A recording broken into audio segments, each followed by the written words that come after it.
All right, guys. So today I have Bhavya Lingana with me, who is a brave, a motivating, and super humble and the happiest person I have ever seen. And she is my very best friend.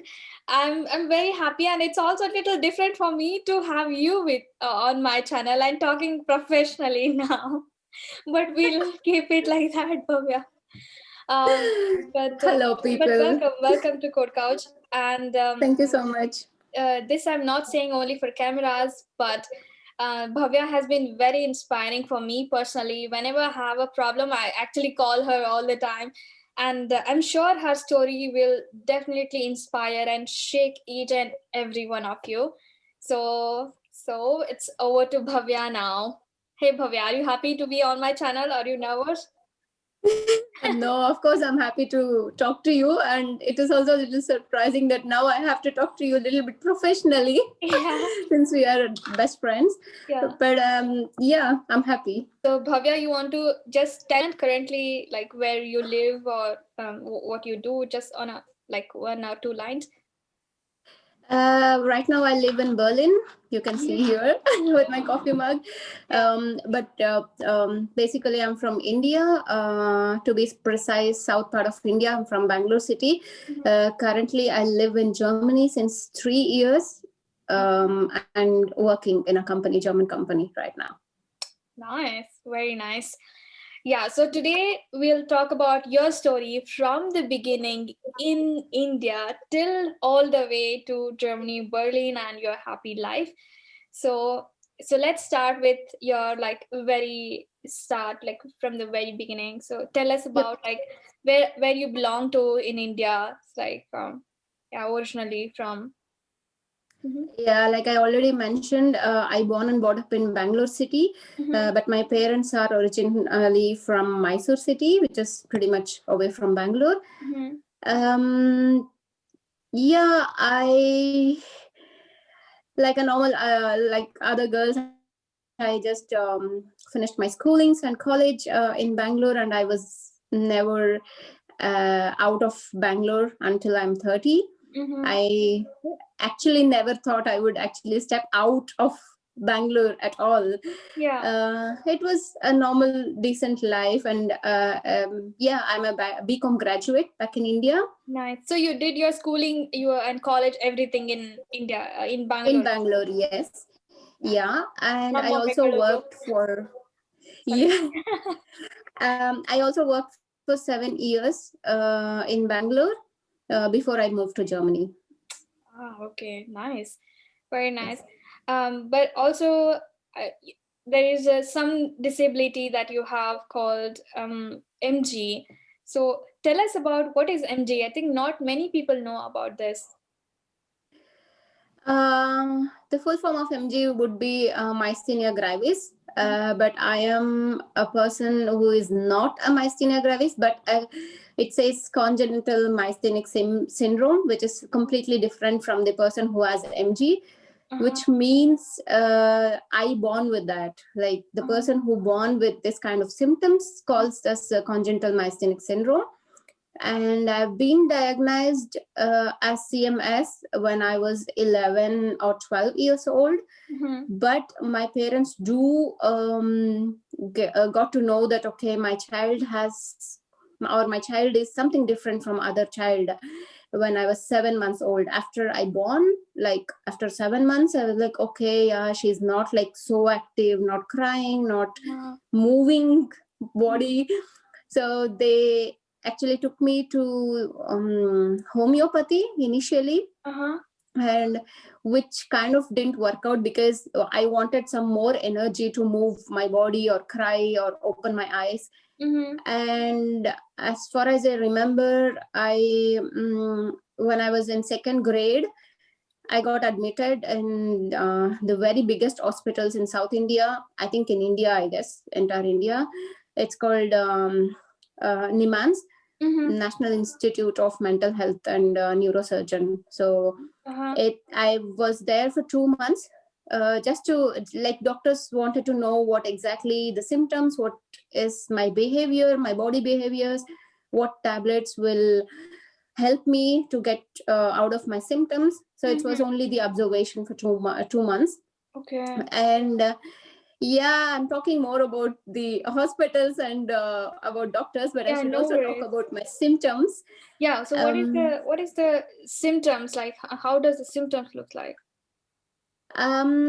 Initially, like when I born, my parents found out the major symptom is my eyes were dropping down. Soon after the evening, my eyes were closing like this, and I was unable to open my eyes. Oh. And the second thing, I couldn't speak because of my tongue; it was unable to twist. So my slur speech, and I couldn't eat anything which is hard, even the rotis or chapatis.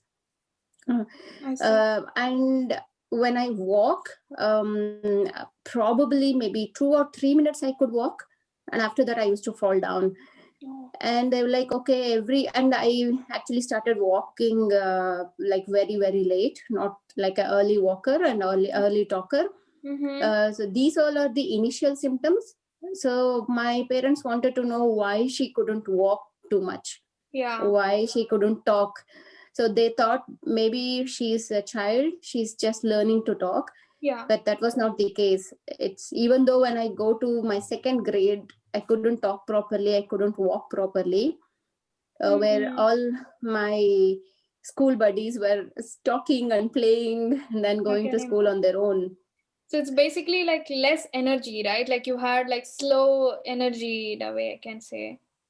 Yes, there was no energy in my muscles. Okay. Yeah, it's a neuromuscular disorder, I would say. Okay. And this is also very rare, right? Not many people would have. Yeah, it's super rare. Myasthenia gravis, these days people are getting the myasthenia gravis syndrome. It comes during the life of anybody's course, like life course. But the congenital myasthenia gravis is people who born with it is super rare. Until now in India, I met like, including me, 2 or 3 person have met in India who born with this disorder. I see. It's like, I would say it's really, really rare. Yeah. And do you think it is hereditary problem or no? Yeah, good question, but I really have no answer for this. I've been trying, looking for answer. People say it could be genetical, could be hereditary, but I even asked my parents once I got to know about all these things when I grew up. When I started to do research, I asked my parents. No one in my entire family has this problem. No one. I see. So I don't know whether it could be genetical or hereditary. Really, I have no idea. I see. So, like, I can understand a child who was not able to walk and who has a really problem in eating something. How did you go to schooling? Like, how was it for you? Like going to the school or going to the college? Good question. And my primary schooling until 7th grade, no, I would say until 10th grade, it was always my parents who used to drop me to school, pick from school. I never, or I don't even remember one single day I went alone to school on my own. So my mom used to hold my bag, or sometimes she used to carry me and then go to school. And even in school, I never used to mingle with so many people. Because the first thing is my walking was so slow, then I cannot walk, so I cannot even run. And if somebody comes and touch me, I used to fall down because I was so weak. So that's the reason my school days were like not a great memories, I would say. Yeah, It's but just a struggle.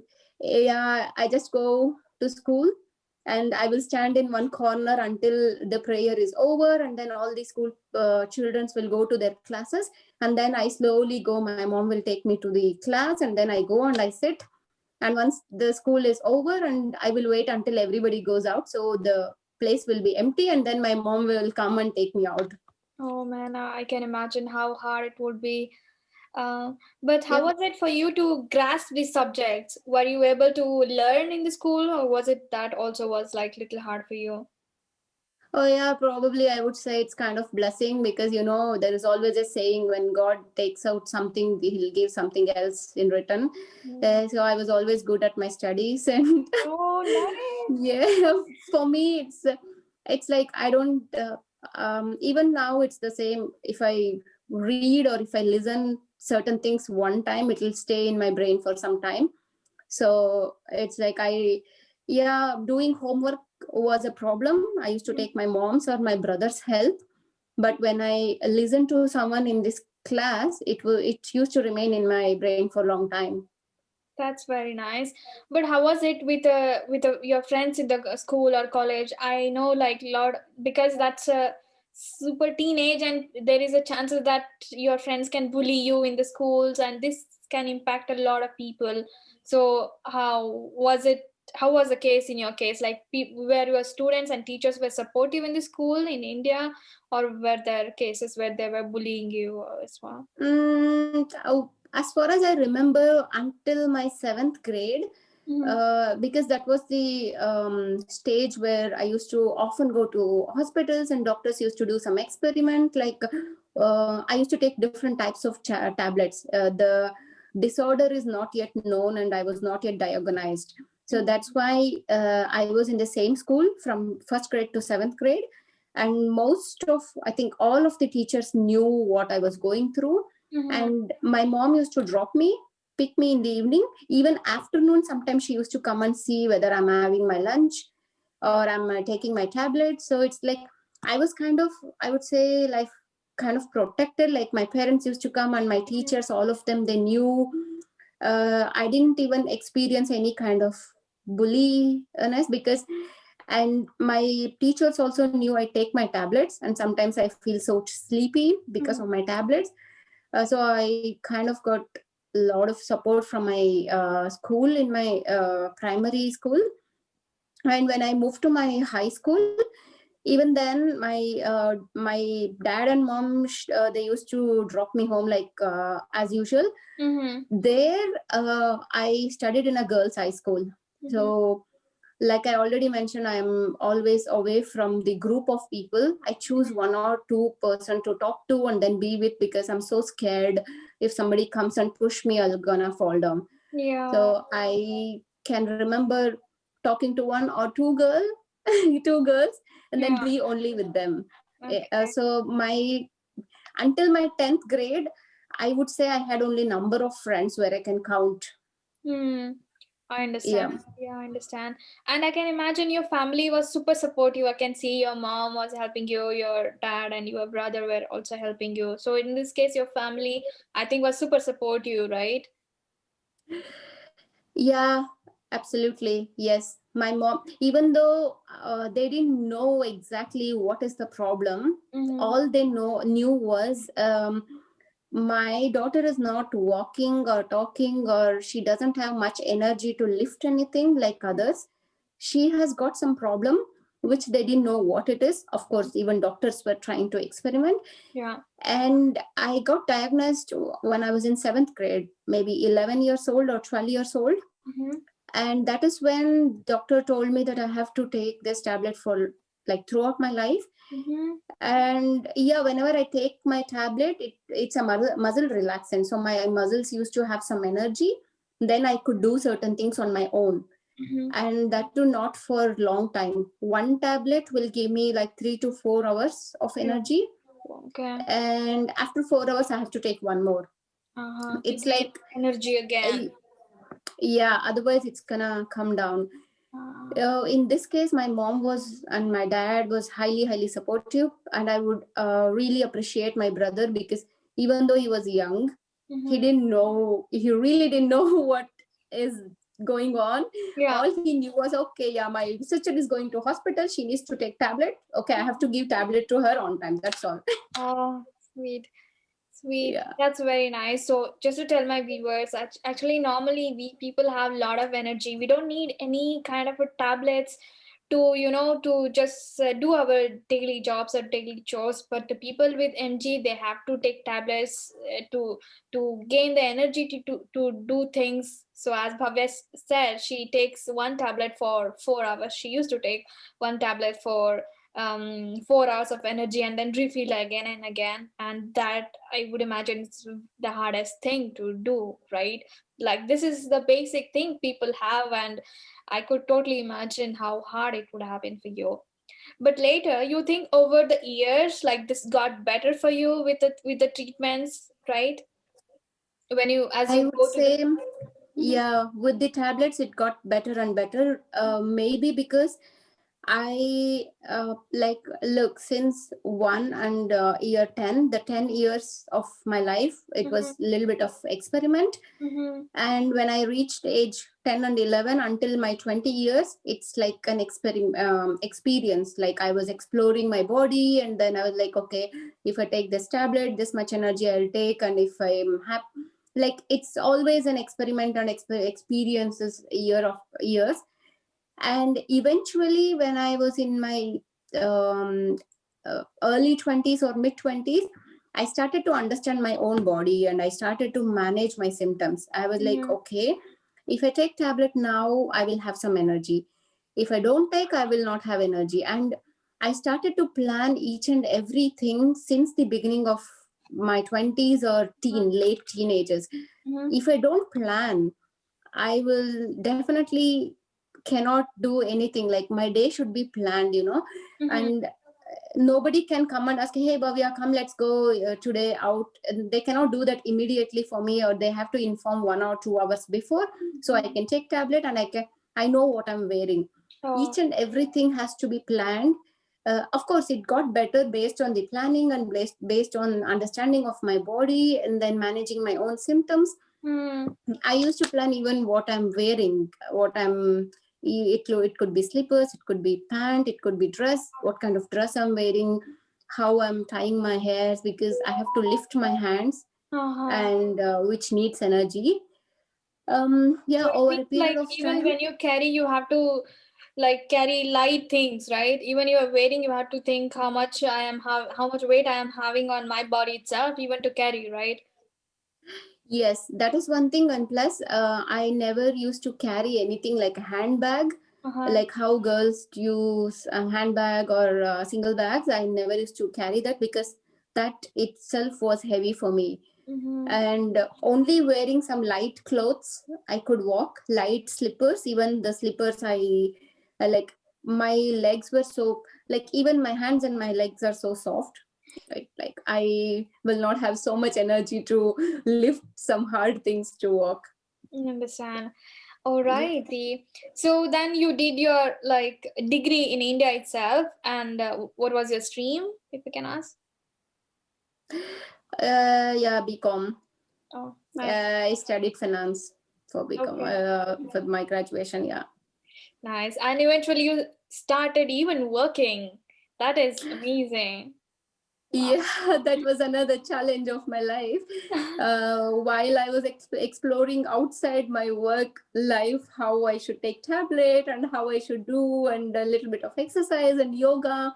Somehow, I would say not 100%, closely towards 50%, it was on balance. Mm-hmm. When I joined my work, it was a shift based, night shift and morning shift. Mm-hmm. So my body, like, I take tablet and I have to sleep on time. Sleeping and eating was the main priority for my body.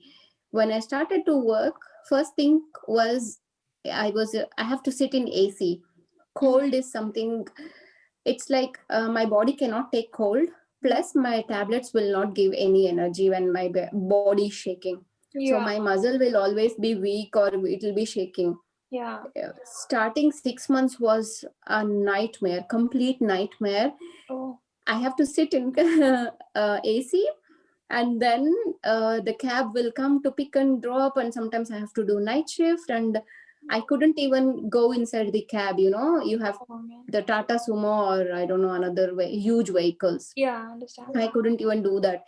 My mom used to, like, my mom was always there for me, night shift, morning shift. She comes and she stands next to me until I get inside the cab, then go to work and come down, come back from work. It was all difficult, but slowly, after 6 months, slowly, I got adjusted. Goal of a normal person would be very different from you, I would imagine, because I mean, normal people would be like, yeah, to get their goal would be like to get a job, or to get married for some people, or some people would be like getting into some companies. How was it for you? I'm so curious about this. Yeah, my goal even since beginning and until now, it's always the small ones, because those days my goal was to climb steps without any help. Oh man. And my goal was to wear some nice outfit and go out without anybody's help. And even to wear clothes, I used to take my mom's help. Like, I know today I'm gonna wear my clothes on myself, I'm not gonna take my mom's help. Wow. So these kind of goal. And yes, I also thought soon after my graduation, I thought I should also work, but I all this I also want to think the night shift and how my body will react and how it is. And I also should explain my team members if I'm not working, like, or I'm not finishing my target. My Mhm. manager should know, my team members should know. It's difficult to communicate to others. Mm. So I was actually thinking about all these things for Mm. 1 year. 2009 I finished my graduation. 2010 I got a job. This 1 year it was only thinking and then understanding how I can communicate to others about my problem. I see. I understand. Yeah. Yeah, I think like normal people would just take everything for granted, including me, right? We just take everything for granted. Like, yeah, even we are working, yeah, we're just working. Like, there's nothing special in it. But when I met you, I mean, you enjoy this, that, like, you remember our first trip when we went and when we climbed the steps, you were so happy that, oh, I was able to climb the steps. And that somehow really motivated me, like, oh man, like you live in the small things, and those are like really awesome. Yeah, Because somehow. because maybe because I have not seen all these things in my childhood, or maybe for 20 years of my life initially. Mm, Everything was a problem. I couldn't walk without. Look, I used to take help for each and everything in my life from others. It could be my uncle or my mom, my dad, my brother. I never used to do anything, or I couldn't do anything on my own, including sometimes brushing the teeth. um I that's the understand. basic thing Yeah. everybody would do. Every day you get up and you brush your teeth. I hold my brush like this and I brush like this. So my always I think that, okay, no, today I should use only one of my hand and brush my teeth. Wow. So I know it's a, and I wanted to wear my dress on my own. I don't wanted anybody's help. My mom always used to help me. Anything I wear on my body, I need somebody's help, including combing my hair. So I was kind of tired of taking somebody's help, and I felt myself, look, I'm too much depending on others. And even though I want to try doing myself, I couldn't, because I had no energy to do anything.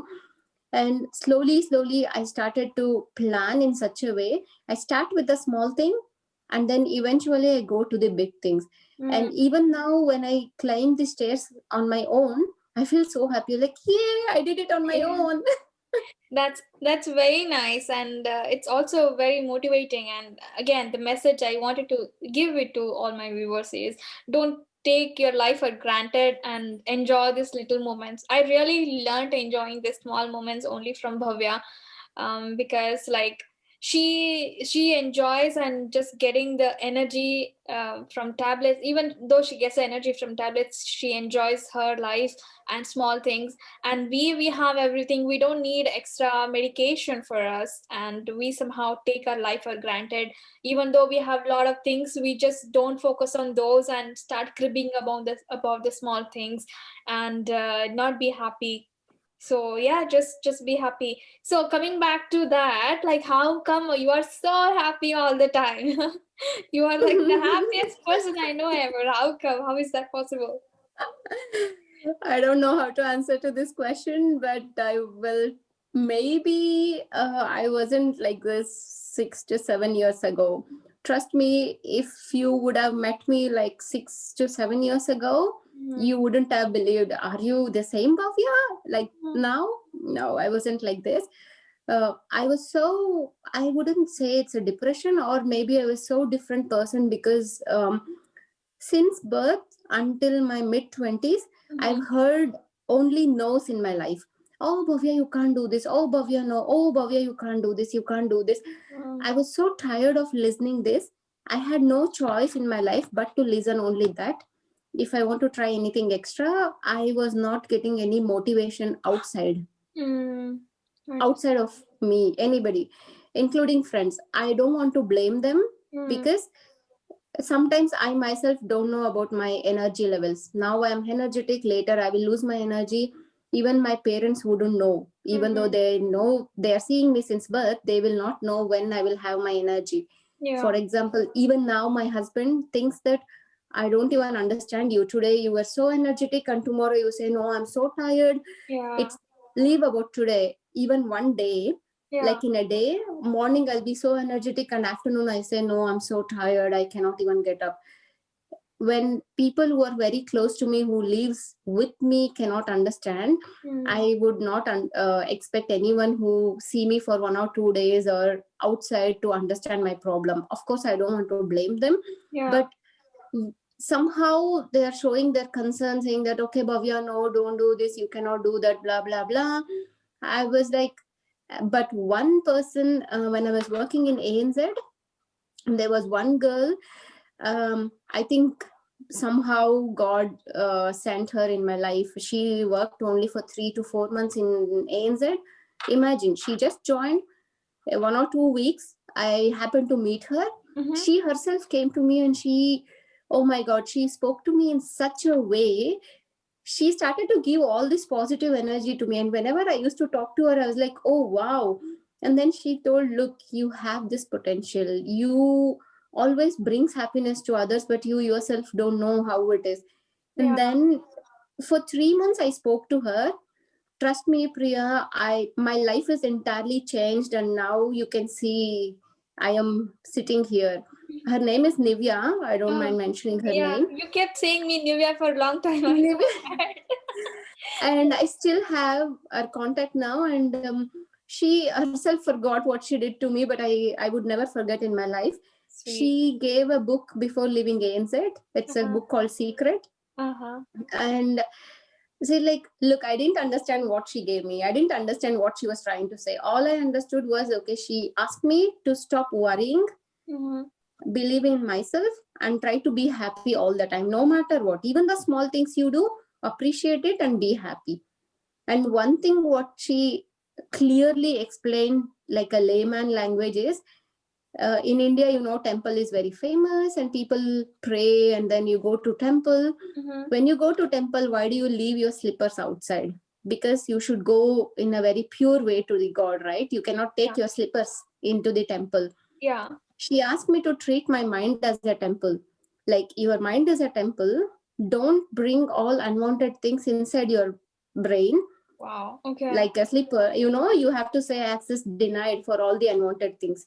When you take only good things in your brain, so it will keep you happy.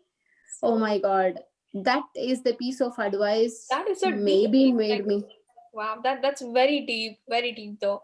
Wow. That's really, I was like, when I heard that, I got the goosebumps literally. Wow. She said, just say access denied for your brain. Treat your brain as a temple and do not let your slippers go inside your temple. I was like, okay, yeah. And from that moment until now, I was always been grateful for, even that is the reason, that is when I started to appreciate all these small things. Until then, I always used to cry, crib, like complaining, oh no, I take tablet, blah blah blah. But maybe there is a reason why we meet every person on our life, you know. Always a good person cross our paths in our life.